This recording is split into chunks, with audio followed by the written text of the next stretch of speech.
বাবরি মসজিদের জন্য শুধু 11টি ট্রাক ভর্তি টাকা এসেছে এবং আপনারা দেখেছেন সেখানে যে 5 লক্ষ মানুষের সমাগম হয়েছে।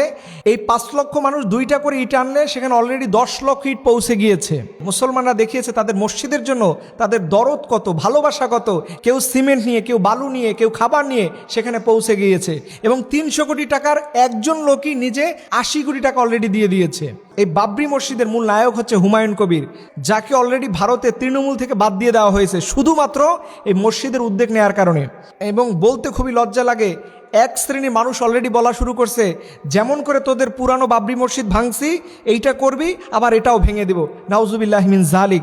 এত বড় নিকৃষ্ট মানুষ এই ভারতেই শুধু দেখা যায়, যে একটা মসজিদ ভেঙে দেওয়ার পরে আরেকটা মসজিদকে ভাঙার জন্য তারা উদ্বুদ্ধ হয়ে বসে আছে এবং কেউ কেউ বলতেছে যে এই মসজিদের মধ্যে তারা পোশাক পায়খানা করবে। আমরা বলি যে আল্লাহর জন্য একটি ঘর বানাবে, সেই ঘরের প্রতিদান আল্লাহ তাআলা তাকে জান্নাতে দিবে। সো দুনিয়াতে তোমরা কি করবা না করবে সেটা তোমাদের বিষয়, কিন্তু বাবরি মসজিদ এই জমিনে হবে, বাবরি মসজিদ এই পৃথিবীতে হবে, নতুন করেই হবে, সেটা তোমরা দমায়ে রাখতে পারবে না, যতই ষড়যন্ত্র করো না কেন। আল্লাহ বলছে খবরদার জালিম হয়েও না। যারা মসজিদ ভেঙে দেয়, যারা মাদ্রাসা ভেঙে দেয়, এদের মতো জালিম পৃথিবীতে কেউ নাই। আল্লাহ বলছেন ওয়ামান আল্লামু মিম্মান মানাআ মাসাজিদাল্লাহ, খবরদার মসজিদের উপরে জুলুম করতে যেও না।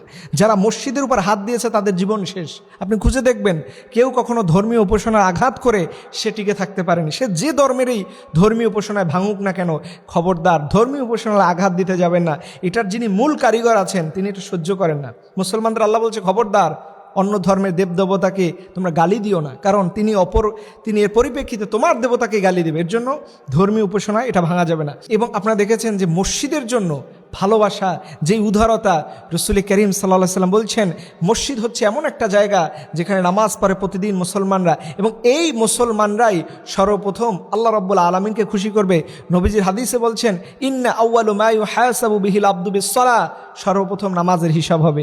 তাই বন্ধুদের, তাই আমার প্রিয় ভাইদের অনুরোধ করে বলবো, বাবরি মসজিদ হচ্ছে ভারতে মুর্শিদাবাদে। তবে মনে রাখতে হবে তোমাদেরকে অবশ্যই নামাজের সাথে সম্পর্ক রাখতে হবে, ইসলামের সাথে সম্পর্ক রাখতে হবে।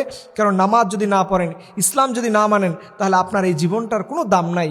এর জন্য আসুন আমরা নিয়মিত করে 5 ওয়াক্ত নামাজ পড়ব। কারণ যেদিন দেখেন আজকে মসজিদের মুয়াজ্জিন আজান দিচ্ছে, আমরা মসজিদে যেতে পারি না, কিন্তু দেখেন একদিন না চাইতেও এই মসজিদে আমার এলান হবে, কিন্তু সেদিন আমি পৃথিবীতে থাকবো না, আমি চলে যাব। ঘোষণা আসবে আল আমিন, শেষ, রাত 10টা বাজে দুনিয়া থেকে চলে গিয়েছে। কি নির্মম আমাদের জীবনটা হবে। কিন্তু দেখেন প্রতিদিন আল্লাহ পাক আমাদের ডাকছেন, কিন্তু আমরা নামাজে যেতে পারি না, নামাজ পড়ি না। খবরদার প্রিয় ভাইয়েরা, এখন থেকে এই মুহূর্তে নিয়মিত 5 ওয়াক্ত নামাজ আমরা জামাতের সাথে পড়ব।